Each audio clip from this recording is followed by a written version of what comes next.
జీవితాలు బంధింపబడినాయి.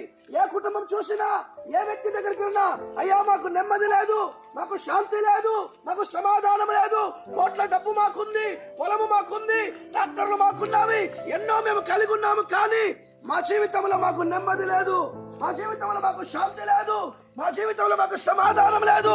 అంతేకాదయ్యా, మా జీవితంలో అనేక రోగాలు మా బ్రతుకులో ఉన్నాయా? అట్లయితే ఏ తల్లి కూడా తమ పిల్లలు పాడైపోకుండా రోగాల పాలన ఏ తల్లి కూడా ఇష్టం ఉండదు. అలాగైతే దేవుడికి ఇష్టమా? ఇలాంటి రోగాల వల్ల దేవుడికి ఇష్టమా?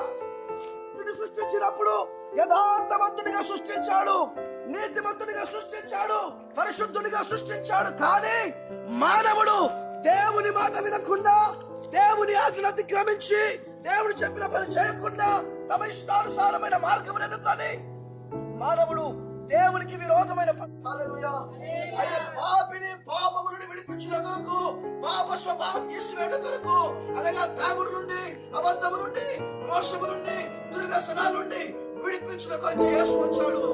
మతం మార్చడానికి కాదయ్యా, కులం మార్చడానికి కాదయ్యా, మనుషుల యొక్క గుణాన్ని మార్చడానికి యేసు వచ్చాడు. మనుషుల యొక్క మనస్తత్వం మార్చడానికి వచ్చాడు. మనిషిలో ఉన్న పాప స్వభావం తీసివేసి పరిశుద్ధమైన స్వభావము, ప్రేమ, సంతోషము, సమాధానము ఇచ్చిన కొరకు యేసు వచ్చాడు. పట్టుకోండి, అన్నం పట్టుకోండి.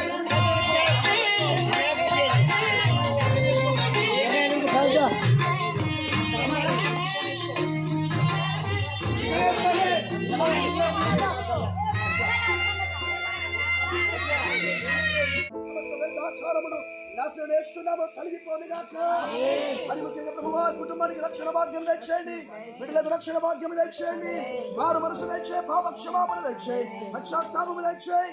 మరి ముఖ్యంగా ప్రభువారికి స్తోత్రాలు. శాపమును, దరిద్రతను, అంధకారమును, అవిశ్వాసమును, హాస్యపు ఆత్మను యేసు నామములో తొలగిపోను గాక.